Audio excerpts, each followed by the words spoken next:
Olá, meus queridos alunos do ITEP em todo o Brasil e pelo mundo, sejam bem-vindos. Eu sou o pastor Aniel Cruz e nós vamos falar de arqueologia bíblica, ok? Uma matéria primordial para você, aluno de teologia, principalmente em tempos onde nós estamos vivendo com a negação da palavra de Deus, com ataques contra a palavra de Deus, teologia liberal, negacionismo, as grandes universidades e faculdades falando contra a palavra de Deus, mas a arqueologia tem provado a cada passo que todos os registros que a Bíblia fala da história, que ela fala sobre impérios, sobre os seus reis, as datas, tem se provado dentro da arqueologia, ok?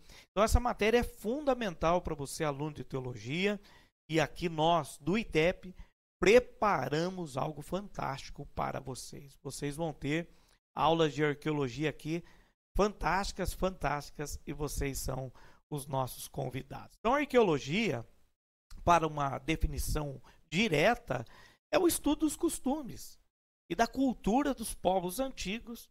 Precisamente, nós vamos falar, é claro, da Bíblia Sagrada.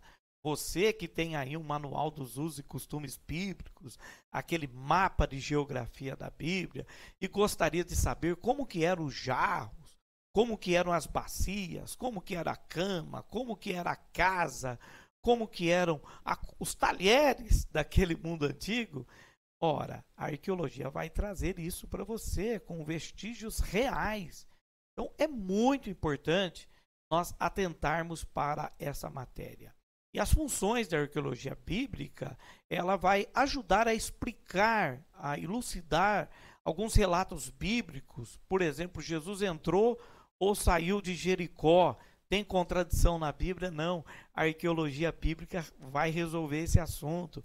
E outros temas importantes da palavra de Deus. A arqueologia também suplementa a Bíblia. Ela vai ajudar você com bases para que você possa trazer melhor a sua pregação, o seu estudo da palavra do Senhor. Por exemplo, quando Jesus diz, não se coloca vinho novo em odres velhos. Tá? Nós temos o que era um odre que conservava o vinho naquela época. Quando o vinho novo era colocado num óleo velho, ele não aguentava aquele odre velho, ele acabava se rompendo. E outras funções da arqueologia. Vamos lá? A história, tá? Em 1700 depois de Cristo, a descoberta da pedra de Roseta em 3 línguas, o egípcio demótico, o grego e, é claro, em hieróglifos egípcios. Em 1800 foi decifrado a inscrição de Bestuni, Trilingue, de Dario o Grande, que ajudou a desvendar o idioma assírio-babilônico acadiano. O papiro, semelhante ao papel, apodrecia facilmente. O papiro, uma planta aquática de 2 a 4 metros de altura, situada às margens do rio Nilo, que era uma espécie de uma cana ali, que era batido na pedra, papiro, papelão, olha aí, hein?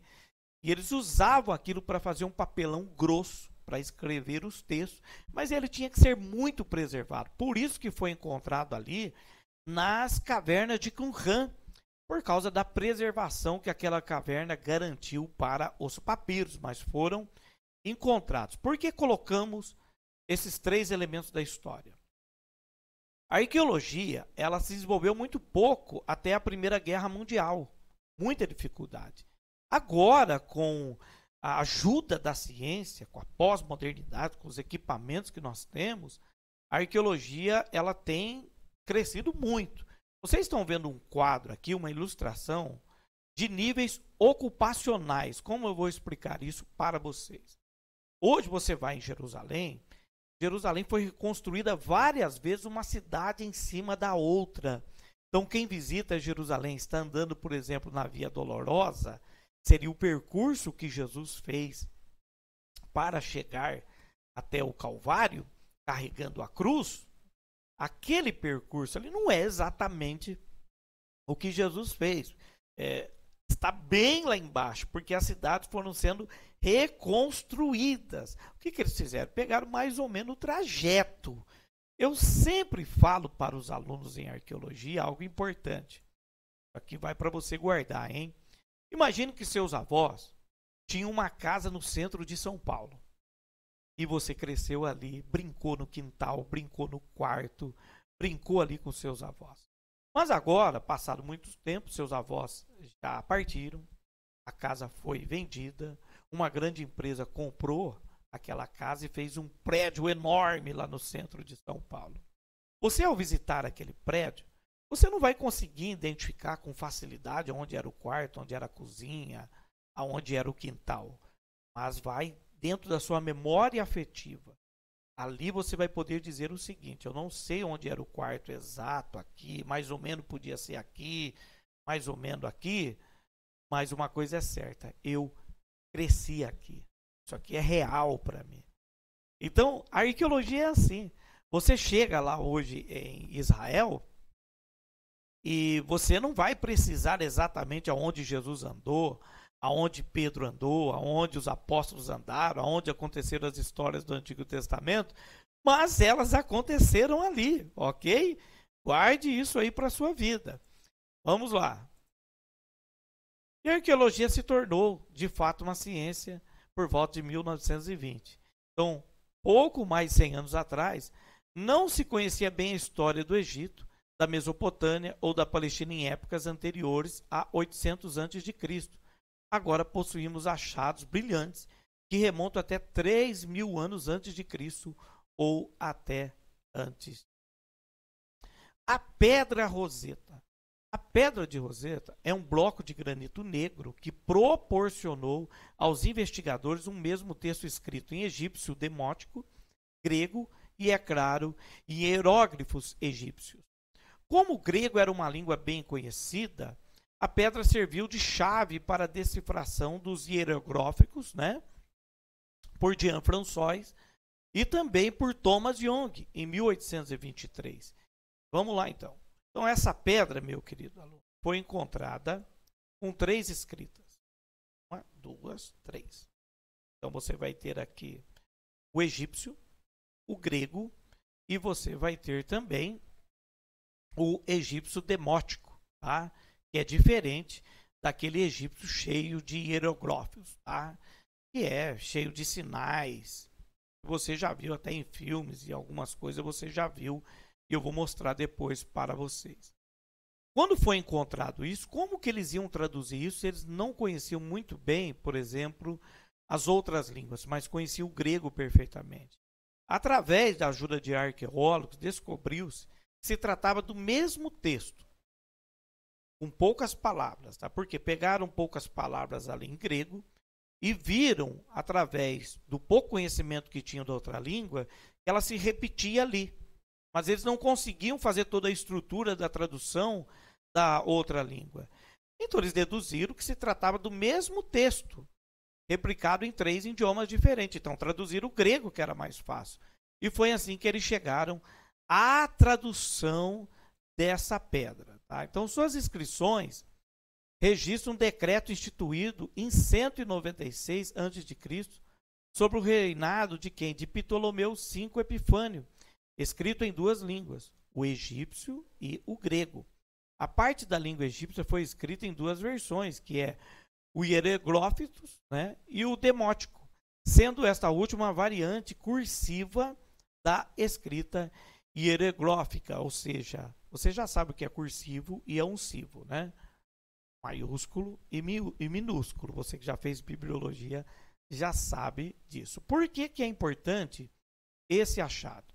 Porque havia uma discussão que o nome de Israel não aparece em nenhum escrito. Nenhum escrito.